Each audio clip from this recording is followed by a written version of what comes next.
Hello, I'm Marina Johnson, and this is TABLEWORK, a TAPS podcast series where we interview the artists and theater makers behind our productions on what it takes to get their productions from the page to the stage. This episode features TAPS PhD student Shailee Rajak, who is writing and directing her Grad Rep piece, The Algorithm of Happiness. Grad Rep is a project meant to showcase the work of our second-year graduate student artist scholars. Join us as we learn more about Shailee's project. Shailee, it's so good to have you with us today. Hi, Marina. Thank you so much for having me today. I'm really excited to talk about your grad rep piece, but before we jump into that, let's start with what questions or ideas you're exploring right now in your PhD work. Whew, that's always such a difficult question to answer because even though I'm in my second year, I'm like constantly jumping between topics and themes or whatever is holding my interest at the moment. Um, but as you know, the second year it comes with two major milestones during the PhD journey. So like I have my second year paper and the grad rep project that I've been working on, and I feel like a lot of my thinking it for both of these projects it's like connected in so many different ways, and maybe it doesn't make sense to a lot of people, but in my head I'm like, oh, I am actually exploring a lot of similar themes for both the things. So yeah, just to sort of give you a very brief summary of what I'm working on for my paper. It's this 18th century Urdu poetry genre called Reti, which is a little different from the sort of normative ghazals that we are used to hearing, because it uses a feminized language to talk about gendered lifestyles, desires, and emotional worlds, especially lesbian desires, which is a little different from what we hear in the normative public discourse. And what really fascinates me about this genre of poetry is how it sort of uses this vocabulary to talk about affect, to talk about emotional behaviors and like states of being, and how that becomes a way to build a world through poetry. So I feel like currently my research is sort of really grounded in thinking about affect and how affect shows up in performance across time.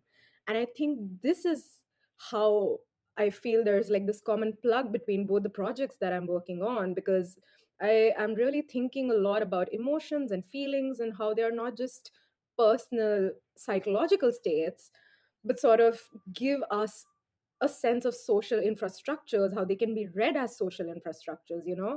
And that interest carries into my play as well, where I'm sort of looking at affect no longer in this poetic or intimate way, but rather what happens when feelings are regulated, when they're optimized, when they're mandatory and they can be measured.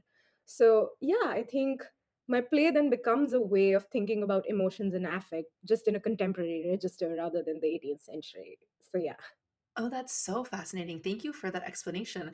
I love this paper being a historiographic paper that's looking at the 1800s, and then being able to use these concepts that you're working with there in the grad rep piece sounds really exciting. And it's one of the hopes I think of I don't know, the PhD life, of course, but also being a scholar is being able to explore things in different registers through our scholarship, also through our practice. So it's really exciting to get to hear about that journey for you, which then leads us to talking about your grad rep piece itself. So I know you shared with me the title, The Algorithm of Happiness, and this is certainly a significant project for you, early on in the PhD journey.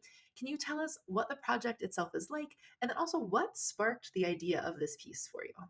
Thank you for that question. I want to like begin with this. Like it's just a fact that I want to throw out there, because I love the other title that I was sort of thinking about calling this piece, and I didn't end up using that because people told me it's not a common enough reference.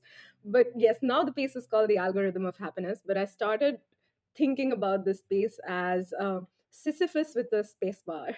That was supposed to be the original title. And then people were like, oh, what's Sisyphus? Who's Sisyphus? What's going on there?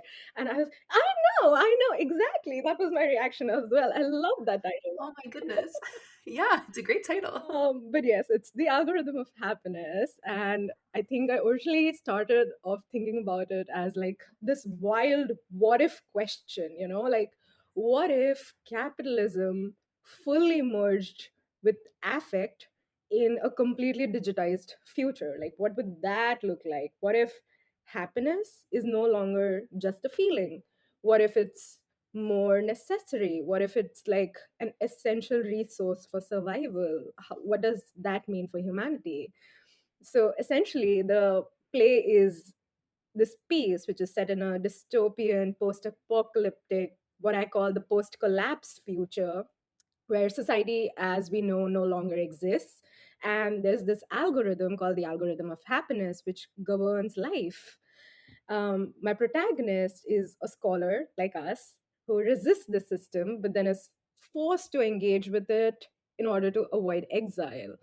So I often describe this space as like a Faustian bargain, which is set in this 22nd century, because like I wrote the script last summer and I was reading Christopher Marlowe at that point of time. I don't know why, but yeah, so it's like a deal with the devil with like a terms of conditions. um, Wow. and I think the spark for this idea, I don't think I can like trace it back to a particular moment, but I think it's just this amalgamation of all my experiences in the past couple of months, years, I think.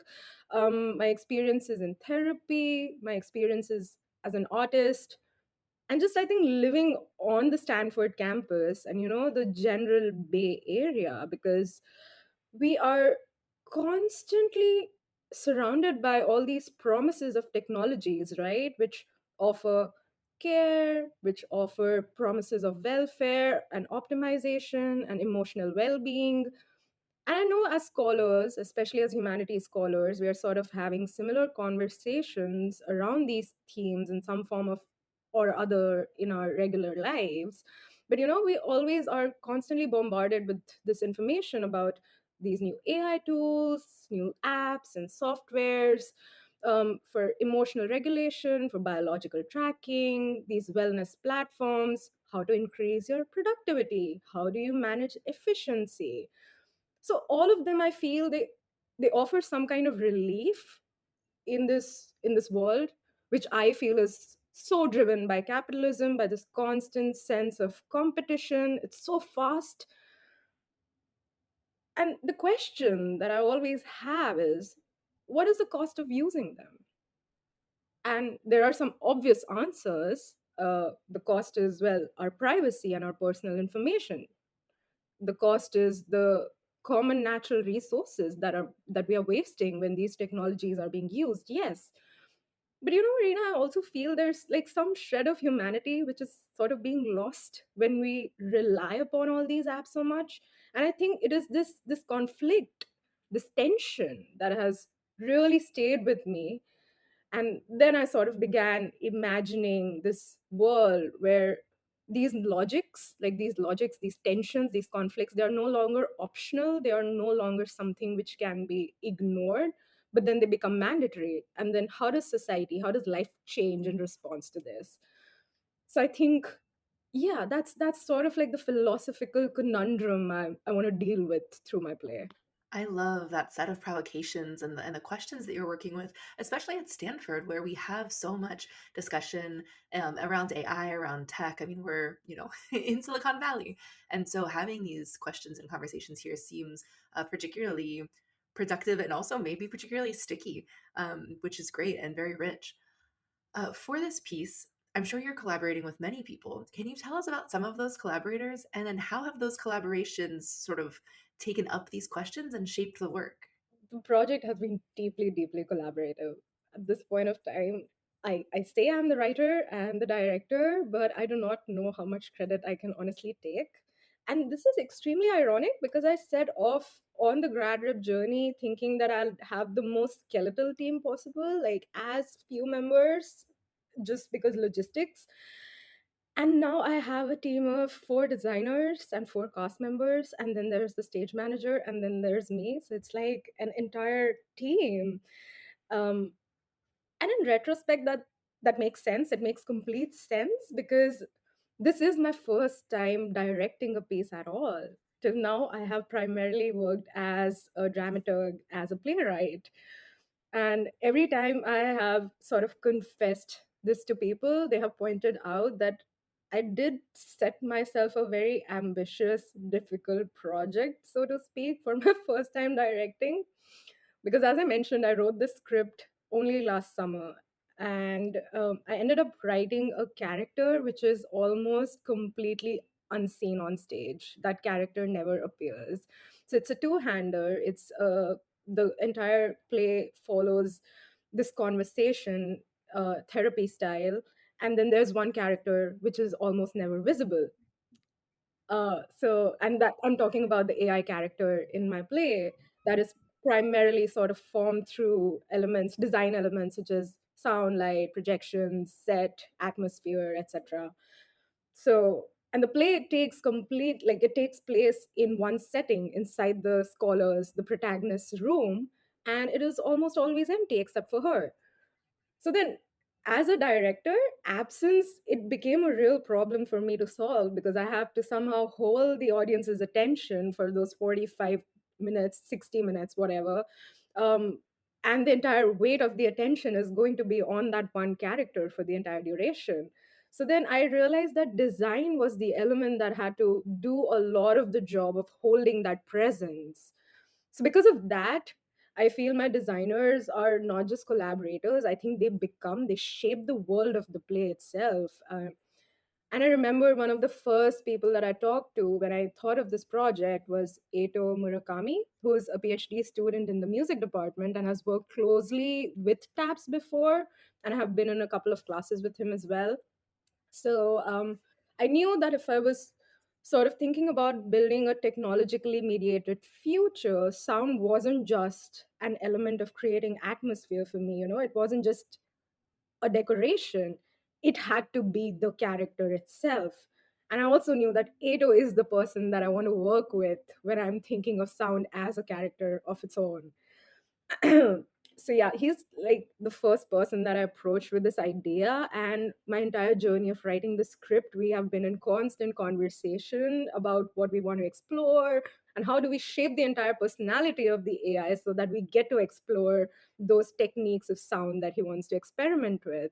We have had these recording sessions in the Karma building, which I must say is a revelation in itself, like this huge mansion, and I love going to the Karma building. But we have had recording sessions there with our voice actor Alice Abbas from she's doing an MBA, and she has done a fantastic job of bringing the AI to life purely through voice texture, pacing, and rhythm. She's completely unseen, and she has brought so much character to the AI. And then I have Trini Rogando for light and Bren Bartol for set. And then they shape the emotional world, the fictional world. They bring out the rules, the physics which guide the actions in conjunction with the sound. So yeah, like my collaborators are simply essential in giving shape to this entire narrative. It's like it was just a black mirrorish fantasy that existed in my head, and now they have suddenly brought it to life, and I love what we are doing with it. That leaves me with Iman, who's like the protagonist, the main character, who plays the role of the seeker. I worked with her as well before, and I knew that I needed somebody with like a very strong presence on stage, a strong charisma to carry the entire attention of the audience. And she hasn't let me down. She has done a fantastic job of doing that. Somebody I met during the audition was Eben Sebastian, who's a first year, an undergrad first year, and he gave such a powerful audition. He did a Hamlet monologue, and I actually ended up rewriting the script because I could not imagine doing the play without him. So yeah, he's just one of those people that I did not imagine having in the team at all, but now he is there, and he's just adding so much to the entire world. So yeah, honestly, as a first time director, I feel so supported, so artistically gratified, and I could not have asked for a better team. I'm so glad to hear that, and how beautiful that you're able to make space as an artist for all of these different people to really affect the work in these ways, rewriting something to incorporate a person who you artistically see yourself vibing with in these ways. That's really beautiful. Yeah, yeah, it's been great. It sounds amazing. And you've talked to us about your process a little bit, really starting in the summer and some of these inspirations. Is there anything about your process that you would like to walk us through that we haven't gotten to talk about yet?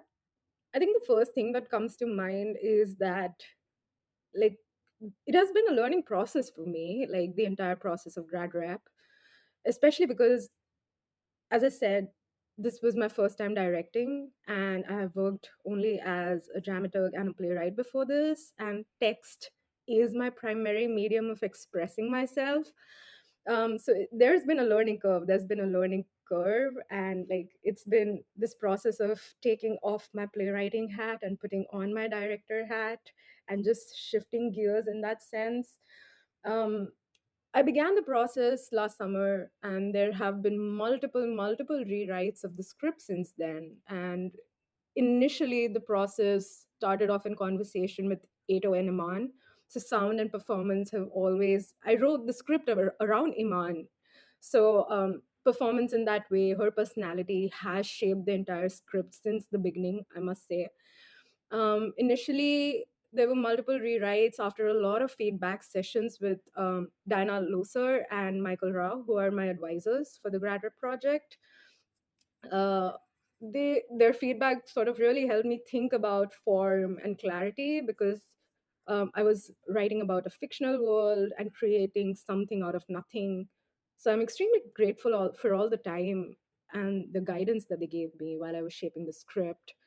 And but I must say that the script kept on changing till the very end. Like, I remember changing it even towards the end of December, because during the initial table reads, the dramaturgical exercises that we did at the beginning, I realized that the language I was sort of using for this piece was, it was too technical, or I should say too intellectual in some ways. It was too controlled. It wasn't like the theatrical register that we might use in everyday life.